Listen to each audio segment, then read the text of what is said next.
ভিডিওতে আমরা অষ্টম শ্রেণীর তৃতীয় পর্যায়ক্রমিক মূল্যায়নের বাংলার ৪ নম্বর স্কুলের প্রশ্ন উত্তরগুলো আলোচনা করব। ১-১ জেলখানা চিঠি। সুভাষচন্দ্র বসু কোথা থেকে লেখেন?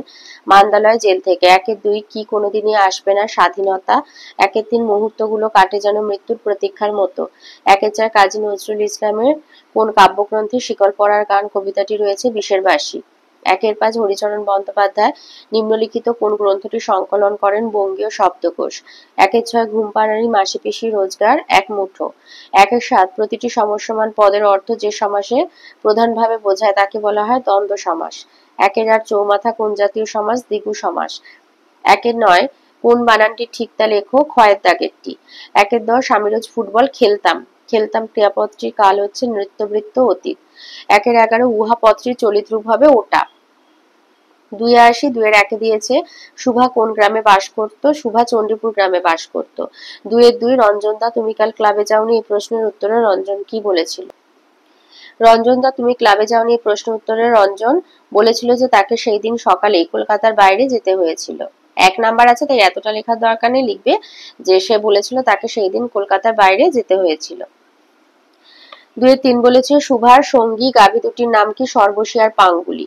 ২-৪ বলেছে মেয়েদের পক্ষ থেকে কে নাগরাজনের অ্যালবামটি চেয়ে নিয়ে যেত? পার্বতী।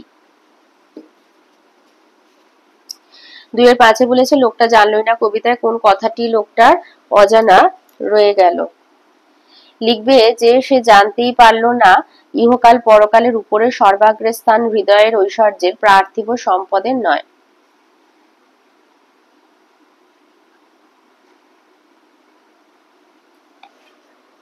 দুয়ের ৬ দিয়েছে মাসি পিসি কবিতায় কোন দুইটি মাসের উল্লেখ আছে?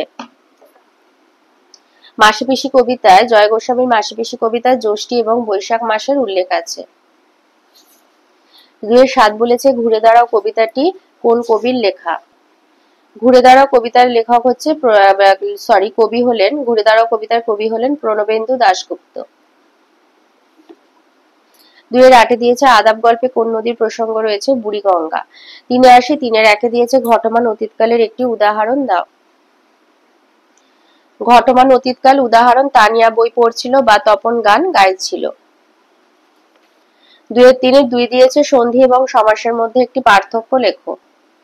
সন্ধি আর সমাসের একটি পার্থক্য, সন্ধিতে পরস্পর সন্নিহিত দুটি ধ্বনি বা ধ্বনিসমূহের মিলন ঘটে আর সমাসে অর্থ সম্বন্ধযুক্ত একাধিক পদের মিলন ঘটে একপদীকরণ সম্পন্ন হয়।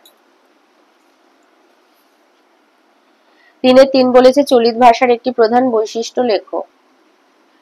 চলিত রীতির একটা বৈশিষ্ট্য, প্রধান বৈশিষ্ট্য এটা লিখবে যে সর্বনাম আর ক্রিয়াপদের সংক্ষিপ্ত রূপ ব্যবহৃত হয় এই রীতিতে। সর্বনাম এবং ক্রিয়াপদের সংক্ষিপ্ত রূপ ব্যবহৃত হয় এই রীতিতে। সর্বনাম যেমন তাঁর, তারা, তাঁদের, ক্রিয়া করি, খাবো, গিয়েছিলাম, যাচ্ছি ইত্যাদি। ৩-৪ দিয়েছে দম্পতি কোন সমাস? দম্পতি লিখবে জায়া ও পতি, সমাহার দ্বন্দ্ব সমাস। শুধু দ্বন্দ্ব সমাস লিখলেও হবে যদি না মনে থাকে একান্ত। তো দম্পতি লিখবে জায়া ও পতি দ্বন্দ্ব সমাস। ওর পরে যেটা রয়েছে দশানন। দশানন কোন সমাস? দশ আনঞ্জার বহুব্রীহি সমাস। দশ আনঞ্জার দশানন বহুব্রীহি সমাস। ৩-৬ দিয়েছে ক্রিয়ার ভাবের প্রকারভেদগুলি লেখো। ক্রিয়ার ভাব মানে হচ্ছে ক্রিয়ার কালকে ৩ ভাগে ভাগ করা হয়, অতীত, বর্তমান আর ভবিষ্যৎ।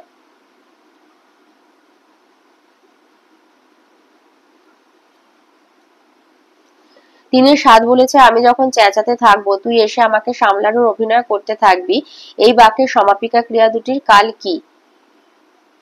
আমি যখন চেঁচাতে থাকবো তুই এসে আমাকে সামলানোর অভিনয় করতে থাকবি, এই বাক্যের সমাপিকা ক্রিয়া দুটোর কাল হচ্ছে দুটি ঘটমান ভবিষ্যৎ। সমাপিকা ক্রিয়া দুটি থাকবো আর থাকিব দুটি হচ্ছে ঘটমান ভবিষ্যৎ।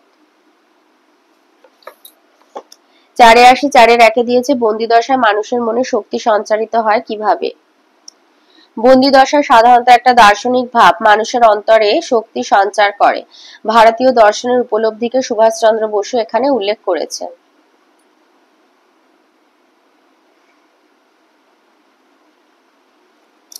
৪-২ বলেছে স্বাধীনতা বলতে কি বোঝো? কি কি বিষয়ে মানুষের স্বাধীনতার প্রয়োজন বলে তুমি মনে করো?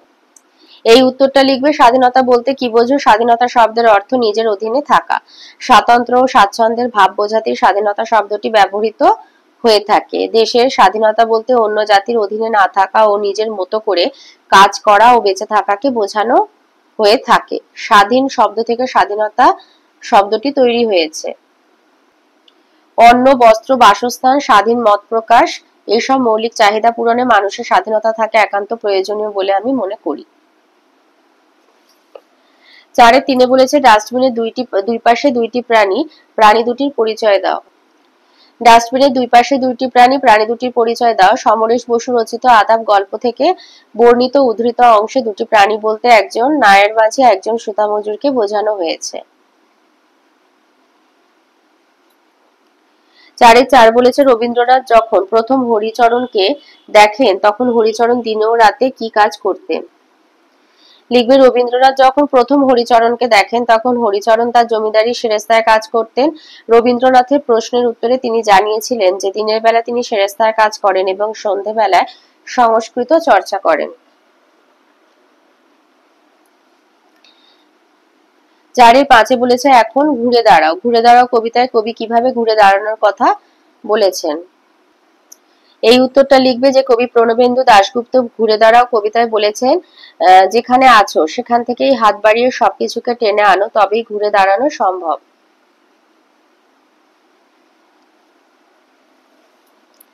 4-6 বলেছে উভয়ের মধ্যে সমভাষা ছিল না। উভয় বলতে কাদের বোঝানো হয়েছে? উভয়ের মধ্যে সমভাষা ছিল না, উভয় বলতে সুভা আর প্রতাপকে বোঝানো হয়েছে।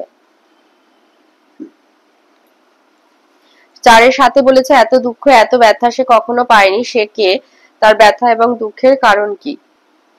আচ্ছা, এটা যেহেতু 2 নম্বরের উত্তর, শুধু এইটুখানি লিখবে যে এখানে সে বলতে শান্তিপ্রিয় বন্দ্যোপাধ্যায় পরাজয় গল্পের নায়ক রঞ্জন সরকারের কথা বলা হয়েছে। রঞ্জন সরকারকে তার ক্লাব বার পুজোর অনুষ্ঠানে আমন্ত্রণ না জানিয়ে চরম অপমান করেছে, অথচ ক্লাবের সঙ্গে অতীতে তার কত হৃদ্যতার সম্পর্ক ছিল। বেদনাহত রঞ্জনের মনে ভেসে উঠেছে অতীতের সুন্দর দিনগুলির ছবি। 4-8 বলেছে মাসি পিসিদের পরিবারের সমস্যা কি? এইখানে লিখবে, এইখান থেকে এতটা লিখবে যে মাসি পিসিরা রাতের অন্ধকারেই বাড়ি থেকে বেরিয়ে ট্রেন ধরতে ছোটে শহরে আসার জন্য, কারণ তাদের সংসার চালানোর জন্য উপার্জন করতেই হবে। বছরের প্রতিদিনই কঠোর জীবন সংগ্রামে তারা লিপ্ত থাকেন। বাড়িতে অর্থাৎ পরিবারে অনেক সদস্য, কিন্তু উপার্জন করার মতো সদস্য কেউ নেই, তাই বাধ্য হয়ে শ্রমজীবী মহিলারা সামান্য রোজগারের জন্য গ্রাম থেকে শহরে আসেন, কারণ উদরের জ্বালা তো মেটাতেই হবে। 5-1 দিয়েছে আমাগো কথা ভাবে কেডা। কথাটা কে বলেছে, কেন তার এমন মনে হয়েছে? আচ্ছা, এখানে বক্তা হচ্ছে নাওয়ের মাঝি। নাওয়ের মাঝি তার কেন এমন মনে হয়েছে এই উত্তরটা লিখবে। লিখবে সমরেশ বসু লেখা আদাব গল্পে বর্ণিত মাঝি খেয়া পারাপার করে জীবন নির্বাহ করে। তার আশঙ্কা ছিল যে সে আর নৌকা ফিরে পাবে না, তাই তার বুঝি দানা মারা গেল। মাঝির এক বাঁধা খদ্দের ছিল জমিদার রূপবাবুর বাড়ির নায়েব মশাই। তিনি প্রতি মাসে একবার করে নৈরার চরে কাছারি করতে যেতেন। তার হাতও ছিল হযরতের হাত। তিনি মাঝিকে যাত্রী ভাড়া দিতেন 5 টাকা, বকশিশ 5 টাকা, অর্থাৎ তার 10 টাকা বাঁধা আয় ছিল। দাঙ্গার ফলে কোনো হিন্দু বাবু আর মাঝির নৌকায় আসবে কিনা সেই প্রশ্ন তার মনে উকি দেয় এবং তাই সে উক্তিটি করেছে। 5-2 বলেছে নাগরাজনের অ্যালবামের বৈশিষ্ট্য কি ছিল? এইখান থেকে লিখবে যে নাগরাজনের অ্যালবামটা সত্যি অপরূপ সুন্দর ছিল। হয়তো রাজাপ্পার যেসব টিকিট ছিল সেসব ওটাই ছিল না, হয়তো অত বেশি টিকিটও ছিল না, কিন্তু ওটা ছিল একেবারে অদ্বিতীয়। কোনো স্থানীয় দোকানে অমন অ্যালবাম পাওয়া যায় না। নাগরাজনের কাকা অ্যালবামের প্রথম পাতায় মোটা মোটা অক্ষরে ভাইপোর নাম লিখে দিয়েছিলেন এস নাগরাজন, এবং এর নিচে লেখা ছিল এই অ্যালবামটা চুরি করতে চেষ্টা করছে সে নির্লজ্জ হতভাগা, তাকে বলছি ওপরে আমার নামটা দেখেছো? এটা আমার অ্যালবাম, এটা আমার, এবং যতদিন ঘাসের রং সবুজ, পদ্ম ফুল লাল, সূর্য পূর্বে উঠবে আর পশ্চিমে অস্ত যাবে, একমাত্র আমারই থাকবে। এই পর্যন্ত লিখবে। 5-3 বলেছে রঞ্জন টেলিফোনটা রেখে দিল। রঞ্জনকে রঞ্জন কোন নামগুলো পড়ার চেষ্টা করে আর কোন কথা শুনে রঞ্জন টেলিফোনটা রেখে দিল? লিখবে শান্তিপ্রিয় বন্দ্যোপাধ্যায় রচিত পরাজয় গল্পের নায়ক হচ্ছে ফুটবলার রঞ্জন। আর রঞ্জন কোন নামগুলো পড়ার চেষ্টা করে এটা আছে তোমাদের বইয়ের 166 পাতায়। এই যে গঙ্গার জলে ছোট ছোট ঢেউ, দূরে নোঙর করা কটা ছোট বড় জাহাজ, রঞ্জন সেই জাহাজের নামগুলো পড়ার চেষ্টা করে।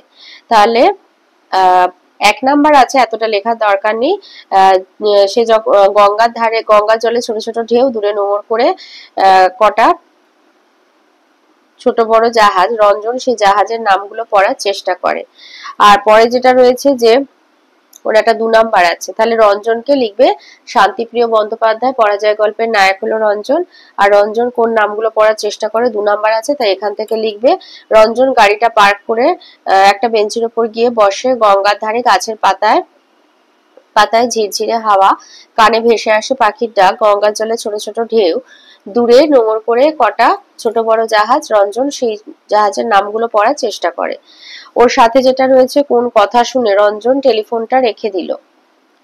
এই উত্তরটা লিখবে যে নিজের দলের কর্তাদের কাছ থেকে চরম আঘাত পেয়ে রঞ্জন সরকার ফোন করেছিল অপর বড় ক্লাবের সেক্রেটারি স্বপন বাবুকে। রঞ্জনের সঙ্গে কয়েকটি কথা শুনে স্বপন বাবু বুঝে যান যে রঞ্জন কি বলতে চাইছে।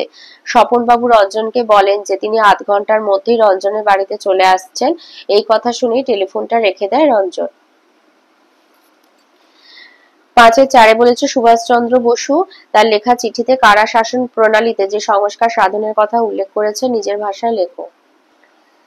লিখবে নেতাজি সুভাষচন্দ্র বসু জেলখানা চিঠি রচনাটিতে কারা প্রশাসন বা জেলের অভ্যন্তরীণ শাসন প্রণালী সম্পর্কে একটা গভীর পর্যালোচনার দিক ধরা পড়েছে। একজন সাধারণ অপরাধী এবং রাজনৈতিক বন্দী হিসাবে তার মধ্যে যে তফাৎ তা ওই রচনায় সুস্পষ্ট। বিশেষত ভারতের তৎকালীন রাজনৈতিক পরিস্থিতিতে দেশের পরাধীন অবস্থায় জেলের অভ্যন্তরীণ দিকগুলির প্রতি তিনি দৃষ্টিপাত করেছেন। তিনি পত্রের প্রথমে বন্দির চিঠিকে সেন্সরের হাত অতিক্রম করে যাওয়ার প্রসঙ্গে লেখক জানাচ্ছেন যে একজন বন্দির হৃদয়ের গভীর অনুভূতিগুলি দিনের মুক্ত আলোয় প্রকাশিত হোক এটা কেউ চায় না। তাই তার বন্দি দিনের ভাবনাগুলি বুঝি পাথরের দেয়ালে এবং লৌহ কপাটের অন্তরালে বদ্ধ থেকে যাবে। জেলখানার তৎকালীন আবহাওয়া বন্দি মানুষকে বিকৃত অমানুষ করে তোলারই উপযোগী বলে তার মনে হয়েছে। কারণ কারাবাসে মানুষের নৈতিক উন্নতি তো হয়ই না, বরং আরো হীন হয়ে পড়ে। তাই তিনি ভেবেছেন ভবিষ্যতে কারা সংস্কার একটা কর্তব্য হবে, আমার একটা কর্তব্য হবে। কারায় ব্রিটিশ প্রণালীর অনুসরণের বদলে আমেরিকার মতো উন্নত দেশের ব্যবস্থাই গ্রহণযোগ্য বলে তার মনে হয়েছে। অপরাধীদের প্রবৃত্তিগুলিকে মানসিক ব্যাধি ধরে কারা শাসন প্রক্রিয়ায় প্রতিষেধমূলক দণ্ডবিধির পরিবর্তে সংস্কারমূলক নতুন দণ্ডবিধির প্রয়োগ চেয়েছেন তিনি। সাধারণ অপরাধীদের কারাযাপনকে সহজতর করার জন্য তিনি অনেক বিনোদনমূলক ব্যবস্থা প্রতিস্থাপনের কথাও বলেছেন। তার মধ্যে একটা হলো মুক্ত আর বদ্ধ জীবনের ব্যবধানকে কমিয়ে আনা। তার সবচেয়ে বড় কথা অপরাধী হলে নির্দয় কঠোরতা না দেখিয়ে সর্বস্তরে তাদের প্রতি সহানুভূতিশীল হওয়ার পরামর্শ রেখেছেন তিনি কারা প্রশাসনে। 6-1 দিয়েছে মাসি পিসি কবিতায় মাসি পিসি কারা, কেন তাদেরকে মাসি পিসি অভিধা দেওয়া হয়েছে আর তাদের জীবনের কোন ছবি এই কবিতায় তুমি খুঁজে পাও? আচ্ছা, প্রথমে যে দুটো অংশ মাসি পিসি কারা, কেন তাদের অভিধা দেওয়া হয়েছে বা তাদের এভাবে ডাকার কারণ কি, এই উত্তরটা লিখবে। যে মাসি পিসি কবিতায় কবি জয় গোস্বামী গ্রাম থেকে শহরে আসা চাল বিক্রেতা মহিলাদের মাসি পিসি বলে অভিহিত করেছেন। তবে ব্যাপক অর্থে শুধু চাল বিক্রেতাই নয়, ব্যাপক অর্থে দরিদ্র নিম্নবিত্ত যে শ্রমজীবী মহিলারা ভোর হতে না হতেই গ্রাম থেকে শহর অভিমুখে যাত্রা করেন তাদের মাসি পিসি বলে বোঝানো হয়েছে। আর ডাকা বা এরকম নাম দেওয়ার কারণ হচ্ছে গ্রাম থেকে শহরে প্রতিদিন অনেক শ্রমজীবী মহিলা উপার্জনের আশা নিয়ে এসে থাকেন। এই শ্রমজীবীদের সঙ্গে শহরবাসীদের কোনো আত্মিক বা ব্যক্তিগত সম্পর্ক কখনোই গড়ে ওঠে না। এরা ব্যক্তি নামেও আমাদের সঙ্গে পরিচিত হয় না, তাদের নাম আমাদের কাছে অজানাই থেকে যায়। তাদের কাউকে আমরা মাসি আবার কাউকে পিসি বলে সম্বোধন করে থাকি, এই কারণেই তাদের মাসি পিসি অভিধা দেয়া হয়েছে। ওর পরে যেটা তৃতীয় অংশ, যে তাদের জীবনের কোন ছবি এই কবিতায় তুমি খুঁজে পাও। এই যে তাদের জীবনের কোন ছবি খুঁজে পাও, এইখান থেকে লিখবে যে কবির লেখনীতে মাসিপিসিদের দারিদ্র্যপূর্ণ জীবনের সংগ্রামের পরিচয় পাই আমরা। প্রতিদিন কঠিন সংগ্রাম করে বেঁচে থাকতে হয় এদের। নানা ধরনের বাধা এদের জীবনে চলার পথে কাটা হয়ে দেখা দেয়। পরিবারের সকলের মুখে অন্ন তুলে দেওয়ার জন্য ঘুমকে দূরে সরিয়ে রাত থাকতে থাকতেই তাদের শুরু করতে হয় দিনের কাজ। দিন মাস বছর হিসাব করে তারা চলে না, কারণ প্রতিটা দিনই তাদের কাছে সমান সংগ্রামের। আলোচ্য কবিতায় মাসপিসিদের এমন কঠিন সংগ্রাম মুখর জীবনচিত্রে পরিচয় আমরা খুঁজে পাই। 6-2 বলেছে বাঁধন ভয়কে করব মোরা জয়, কেন এই বাঁধন আর কিভাবে এই বাঁধন ভয়কে জয় করবে। লিখবে ব্রিটিশ সরকার ভারতের স্বাধীনতাকে হরণ করেছে, তারা ভারতবাসীকে শাসন আর শোষণ করে চলেছে। ভারতীয়রা পরাধীন, তাদের কোনো অধিকার নেই, বরং তাদের আন্দোলন বা বিপ্লবকে স্তব্ধ করতে সক্রিয় ইংরেজ সরকার। তাই ইংরেজ সরকার শিকলের বাঁধনে বাঁধতে চায় ভারতীয়দের। পরাধীন ভারতীয়রা ইংরেজ শাসনে লাঞ্ছিত, তারাই বাঁধন ভয়কে জয় করবে। কবি নজরুল ইসলাম তার শিকল পরার গান কবিতায় এমন প্রত্যয় ব্যক্ত করেছেন যে ইংরেজের কারার বাঁধনে আর বেঁধে রাখা যাবে না ভারতীয়দের। বিপ্লবীগণ মাভৈ মন্ত্রে দীক্ষিত হয়ে আন্দোলনে ঝাঁপিয়ে পড়বে, এই মন্ত্র বলহীনকেও বলবান করে তুলবে। কোনো ভয়েই তারা ভীত হবে না, ভয়ের টুটি তারা চেপে ধরে ভয়হীন হবেন, শঙ্কামুক্ত হৃদয়ে মাতৃমুক্তির ব্রত গ্রহণ করবেন। ইংরেজের তৈরি শৃঙ্খলকে তারা আর ভয় পাবেন না, ওই শৃঙ্খলিত হাত দিয়েই শৃঙ্খল ভাঙার সংকল্প নেবেন তারা। ভয় দেখিয়ে সরকার কখনো বিধির শক্তি নাশ করতে পারবে না। বিপ্লবীরা ভয় নামক ভূতকে দমন করবেন, তারা কারাগারে লৌহ কপাট ভেঙে টুকরো টুকরো করে বিজয়কে ছিনিয়ে আনবেন। এমন সংকল্পের শক্তিতেই তারা বাঁধন ভয়কে জয় করবেন বলে কবির বিশ্বাস। 6-3 বলেছে লোকটা জানলই না কবিতায় কবি হায় হায় কোন প্রসঙ্গে বলেছেন আর কেন বলেছেন।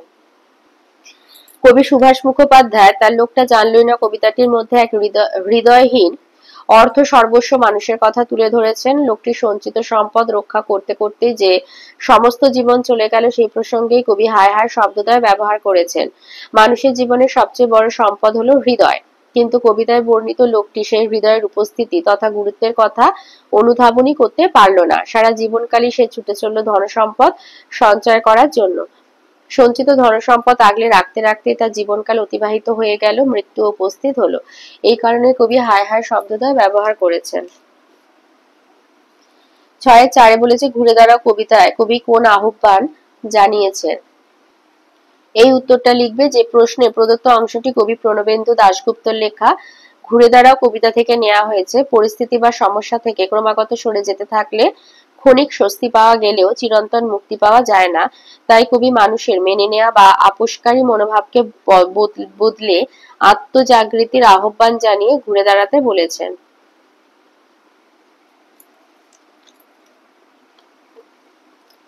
7-1 দুর্গা চিকিৎসকের নাম কি? শরৎ ডাক্তার, এটা বইয়ের 93 পেজে আছে। 7-2 দিয়েছে চরিতমালা বইটি কার লেখা। বইখানার নাম চরিতমালা, লেখা ঈশ্বরচন্দ্র বিদ্যাসাগর প্রণীত, তার মানে চরিতমালা বইটির লেখক হচ্ছেন ঈশ্বরচন্দ্র বিদ্যাসাগর। 7-3 বলেছে নীলমণি মুখুজ্জের বড় ছেলের নাম কি, এটা আছে পথের পাঁচালী বইয়ের 92 পৃষ্ঠায়। নীলমণি মুখুজ্জের বড় ছেলের নাম হলো ফণি। 7-4 দিয়েছে শ্যামা বিষয়ে গান গাওয়ার জন্য হরিহর কত টাকা প্রণামী পায়, এটা আছে পথের পাঁচালী 96 পাতায়। সারাদিন কিছু খাওয়া হয় নাই, সেদিন একটি কাঠের গোলাতে বসিয়া শ্যামা বিষয়ে গান করিয়াছিল। গোলার অধিকারী একটি টাকা প্রণামী দেয়, তাহলে ক টাকা প্রণামী পেয়েছিল? 1 টাকা, 1 টাকা প্রণামী পেয়েছিল। 8-1 দিয়েছে হরিহর স্ত্রী ও পুত্র কন্যার জন্য কি কি উপহার এনেছিল, এটা আছে বইয়ের 97 পাতায়। রানাঘাটের বাজারে সে, এখান থেকে লিখবে রানাঘাটের বাজারে সে স্ত্রী ও পুত্র কন্যার জন্য কাপড় কিনেছিল। দুর্গা লাল কাপড় পরতে ভালোবাসে, তার জন্য বেছে একখানা ভালো কাপড়, ভালো দেখে আলতা কয়েক পাতা। অপুর পদ্মপুরাণ অনেক সন্ধান করেও তিনি পাননি। অবশেষে একখানা সচিত্র চণ্ডী মাহাত্ম্য বা কালকেতুর উপাখ্যান 6 আনা মূল্যে কিনে নিলেন। এছাড়াও গৃহস্থালির টুকটাক 2-1 জিনিস সর্বজয়া বলে দিয়েছিল, একটা কাঠের চাকি বেলুনের কথা, সেটাও কিনলো। 8-এ 2-এ বলেছে অপু তাহাকে সঙ্গে করিয়া নদীর ধারের দিকে বেড়াতে গেল। অপু কাকে সঙ্গে নিয়ে নদীর ধারে গেল, সে কি কি গান গেয়েছিল? এটা আছে 82 পাতায়।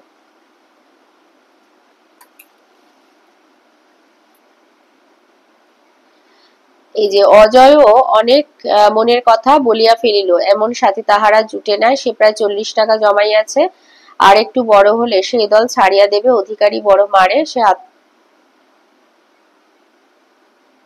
না, এটা না, এইটা। এই যে অজয়কে সঙ্গে করে অপু তাকে সঙ্গে করিয়া নদীর ধারে দিকে বেড়াতে গেল, ওটা না।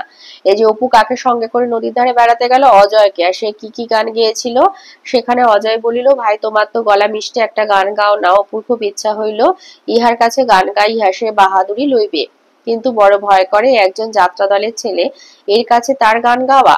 নদীর ধারে বড় শিমুল গাছটার তলায় চলাচলতির পথ হইতে কিছু দূর বাঁশঝোপের আড়ালে দুজনে বসে। অপু অনেক কষ্টে লজ্জা কাটাইয়া একটি গান করে। তাহলে সে গান গেয়েছিল শ্রীচরণে ভার একবার গা তোলো হে অনন্ত। এটা দাশুরায়ের পাঁচালীর গান, বাবার মুখে শুনেছিল। আর একটা হচ্ছে খেয়ার পাশে বসে রে মন ডুবলো বেলা খেয়ার ধারে। তাহলে এই গানটা আর এই গানটা। তাহলে অপু কাকে সঙ্গে করে নিয়ে গিয়েছিল? অজয়কে। আর অপু যে দুটো গান গেয়েছিল, একটা হচ্ছে শ্রীচরণে ভার একবার গো তোলো হে অনন্ত, দাশুরায়ের পাঁচালী গান, যেটা সে বাবার মুখে শুনেছিল। আর একটা হয়েছে খেয়ার পাশে বসে রে মন ডুবলো বেলা খেয়ার ধারে। এটা সে তার দিদি দুর্গার কাছ থেকে শিখেছিল। দুর্গা কোথা থেকে শিখেছিল অপু সেটা জানে না, কিন্তু দিদি এই গানটা গাইতো, দিদির কাছ থেকে শুনে শুনে ওর মানে মুখস্থ হয়ে গেছিল। 8-এ 3 বলেছে দিন নাই রাত নাই সর্বজয়া শুধু স্বপ্ন দেখে। সর্বজয়া কি স্বপ্ন দেখতো? আচ্ছা, সর্বজয়া দিনরাত স্বপ্ন দেখে। কি স্বপ্ন দেখে? বড় দারিদ্রের সঙ্গে সর্বজয়া সংসার চালায়। সেভাবে স্বামী হরিহর নিশ্চয়ই এবার কিছু একটা ব্যবস্থা করবে যাতে সংসারের আর্থিক সংকট দূর হয়। সর্বজয়া একটা সুন্দর সংসারের স্বপ্ন দেখে। সেভাবে পাড়ার একপাশে নিকানো পুছানো ছোট খড়ের ঘর থাকবে 2-3 খানা। গোয়ালে বাঁধা থাকবে হৃষ্টপুষ্ট দুগ্ধবতী গাভী, মাচা ভরা বিচালি আর গোলা ভরা ধান থাকবে। মাঠের ধারে মটর ক্ষেতের তাজা সবুজ গন্ধ খোলা হাওয়ায় উঠোন দিয়ে বয়ে যাবে। নীলকণ্ঠ শ্যামা বাবুই পাখির ডাক শোনা যাবে। অপু সকালে উঠে বড় মাটির ভাঁড়ে কালো গায়ের তাজা দুধ আর গরম মুড়ির ফলার খেয়ে পড়তে বসবে। দুর্গা ম্যালেরিয়ায় ভুগবে না, গরিব বলে তাদের কেউ অবজ্ঞা করবে না, এমন স্বপ্নই সর্বজয়া দিনরাত দেখতে থাকে। 9-এ আসি। 9-এর গুলো পথের পাঁচালী থেকে দিয়েছে, দুটো আছে, যেকোনো একটা করতে হবে। 9-এর 1-এ বলেছে বুড়ো বাঙাল মুসলমান কি খেলা দেখাতো? দুর্গা প্রথমে তা দেখতে পায়নি কেন, পরে কিভাবে দেখলো? আচ্ছা, প্রথম যে অংশ বুড়ো বাঙাল মুসলমান কি খেলা দেখাতো, এটা পথের পাঁচালী 85 পাতায় আছে। এই যে এক বুড়ো বাঙাল মুসলমান একটা বড় রংচং করা কাঁচ বসানো টিনের বাক্স নিয়ে খেলা দেখাতে আসতো। খেলা দেখাতো। দুর্গা প্রথমে তা দেখতে পায়নি কেন? তার কাছে পয়সা ছিল না। তার কাছে পয়সা ছিল না, আর সকলে এক এক পয়সা দিয়ে বাক্সের গায়ে একটা চোঙের মধ্যে দিয়ে চোখ দিয়ে কি সব দেখছিল। তো খেলাটা দেখার জন্য 1 পয়সার দরকার ছিল, কিন্তু দুর্গার কাছে পয়সা ছিল না বলে দুর্গা খেলাটা প্রথমে দেখতে পায়নি। পরে কিভাবে দেখলো?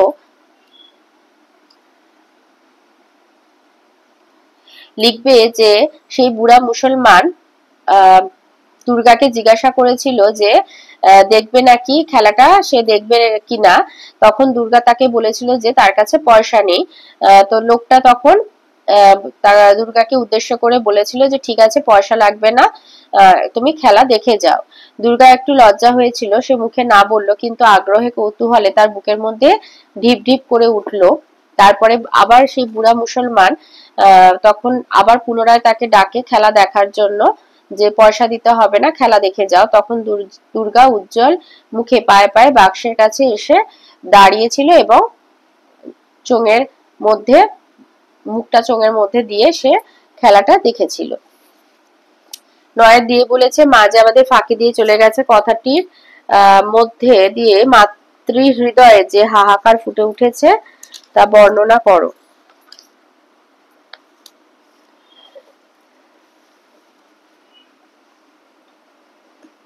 লিখবে প্রশ্নে প্রদত্ত উক্তিটি করেছে অপু দুর্গার মা সর্বজয়া দুর্গাপুজোর প্রাক্কালে হরিহর স্ত্রী পুত্র কন্যার জন্য উপহার নিয়ে ঘরে ফিরে এসেছে। পরিবারের সকলের জন্য কিছু কিছু জিনিস কিনতে পারার জন্য তার মনে আজ অপার আনন্দ। সে মনে মনে কল্পনার জাল রচনা করেছে যে ছেলে মেয়ে দুটো তার আগমনে এবং উপহার সামগ্রী দেখে খুব আনন্দ পাবে। বাড়িতে প্রবেশ করেই হরিহর বাচ্চাদের ডেকেও তাদের সাড়া পায়নি, তবু তার মনে কোনো সংশয় দেখা দেয়নি। ভেবেছে বাচ্চারা হয়তো বাইরে রয়েছে, খেলছে। সর্বজয়া নীরব ছিল প্রথমে, কিন্তু শেষা নিজেকে ধরে রাখতে পারল না। উচ্ছ্বসিত কণ্ঠে কেঁদে উঠে দুর্গার মৃত্যুর কথা স্বামীর কাছে প্রকাশ করে। উক্তিটির মাধ্যমে বক্তার মনের বেদনার প্রকাশ ঘটেছে। দারিদ্র পীড়িত সংসারে অপু দুর্গাকে কত কষ্টে সে মানুষ করছিল। সেই দুর্গা তাকে ছেড়ে আকাশের নীল নীলিমায় হারিয়ে গিয়েছে, আর কোনোদিনও ফিরে আসবে না। দুর্গাপূজার আগেই তার দুর্গার ভাসান হয়ে গিয়েছে। এই বেদনাভার সর্বজয়াকে মর্মে মর্মে দগ্ধ করছিল। তাই প্রশ্নোক্ত মন্তব্যটির মাধ্যমে সর্বজয়া মাতৃ হৃদয় বিদারক বেদনার প্রকাশই ঘটেছে। 10 দিয়েছে ঐতিহ্যবাহী পুরনো গ্রন্থাগারটির উপযুক্ত রক্ষণাবেক্ষণের অভাব রয়েছে, তো সংশ্লিষ্ট কর্তৃপক্ষের দৃষ্টি আকর্ষণ করার জন্য তুমি সংবাদপত্রের সম্পাদকের কাছে একটা আবেদনপত্র লিখবে, আর কি চিঠি লিখবে।